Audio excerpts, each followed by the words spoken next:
ബിസ്മില്ലാഹിർ റഹ്മാനിർ റഹീം. ആദം നബി അലൈഹിസ്സലാമയുടെ കഥ പറയുമ്പോൾ ഖുർആൻ നമ്മൾ വളരെ സുവ്യക്തമായ ഒരു പാഠം പഠിപ്പിക്കുന്നുണ്ട്. എന്താണെന്ന് വെച്ചാൽ വളരെ വ്യക്തമായ കൃത്യമായ നിർദ്ദേശവുമായിട്ടാണ് ആദം നബിയെ അള്ളാഹു ഭൂമിയിലേക്ക് അയക്കുന്നത്. നിങ്ങൾ എൻ്റെ നിർദ്ദേശങ്ങൾ പാലിക്കണം എന്നുള്ള വളരെ സുവ്യക്തമായ ദൃഷ്ടാന്തങ്ങളുമായി ആ ഭൂമിയിലേക്ക് അയക്കുന്നതിന് മുമ്പുള്ള സംഭവത്തിൽ സ്വർഗത്തിലേക്ക് ആദ്യം അയക്കുമ്പോൾ അതുപോലെ തന്നെ ഒരു നിർദ്ദേശം അള്ളാഹു കൊടുത്തിരുന്നു. അതായത് നിങ്ങൾക്ക് ഈ സ്വർഗത്തിലെ എല്ലാ ഫലങ്ങളും ഭക്ഷിക്കാം, എന്തും ചെയ്യാം, പക്ഷെ ഒരൊറ്റ വൃക്ഷത്തെ മാത്രം സമീപിക്കരുത്. പക്ഷേ ആദം നബി അലൈഹി ഇസ്ലാമിക്ക് ആ നിർദ്ദേശം പാലിക്കാൻ സാധിച്ചില്ല. അത് പാലിക്കാതെ വന്നപ്പോൾ അതിന്റെ കാരണമായി അള്ളാഹു അദ്ദേഹത്തെ ഭൂമിയിലേക്ക് നിയോഗിച്ചു എന്ന് നമ്മൾ സാധാരണ പറയും.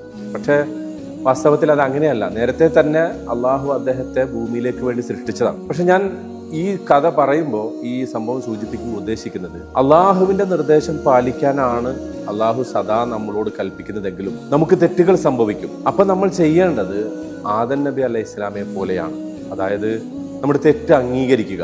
ആദം നബിയെ കുറിച്ച് ആ തെറ്റ് ചെയ്തപ്പോൾ അള്ളാഹു പറഞ്ഞത് വലം നജിദ് ലഹു അസ്മ എന്നാണ്. അദ്ദേഹത്തിൽ ഒരു നിശ്ചയദാർഢ്യം ഞാൻ കണ്ടെത്തിയില്ല എന്ന് പറഞ്ഞാൽ ഒരു മനോധൈര്യം, തെറ്റുകളിൽ നിന്ന് തെറ്റ് സംഭവിക്കാതിരിക്കുന്നതിനുള്ള ഒരു മനോധൈര്യം അദ്ദേഹത്തിൽ ഞാൻ കണ്ടില്ല എന്നാണ് പറയുന്നത്. തെറ്റ് സംഭവിച്ച ഉടനെ ആദം നബി അലൈഹി സ്വലാം പറഞ്ഞത് ഞങ്ങളുടെ നാഥ റബ്ബന വലംന അൻഫുസന വഇല്ലം തഗ്ഫിർ ലനാ വതർഹംന ലനകൂനന്ന മിനൽ ഖാസിരീൻ. ഞങ്ങളുടെ നാഥ, നീ ഞങ്ങൾ അക്രമം പ്രവർത്തിച്ചു പോയിരിക്കുന്നു, ഞങ്ങളോട് തന്നെ ഞങ്ങൾ അക്രമം പ്രവർത്തിച്ചു പോയിരിക്കുന്നു.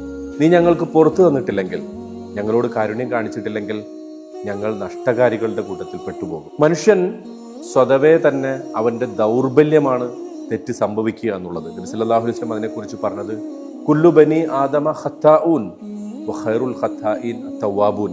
എല്ലാ ആദം സന്തതികളും അവർക്ക് തെറ്റ് സംഭവിക്കും, പക്ഷെ തെറ്റ് സംഭവിക്കുന്നവരിൽ ഏറ്റവും ഉത്തമർ ആ തെറ്റിനെ അംഗീകരിക്കുകയും അതിൽ നിന്ന് ഖേദിച്ചു മടങ്ങുകയും പിന്നീട് അത് ആവർത്തിക്കില്ല എന്ന് ദൃഢനിശ്ചയം ചെയ്യുകയും ചെയ്യുന്നവരാണ്. അതിനെയാണ് തൗബ എന്ന് വിളിക്കുന്നത്.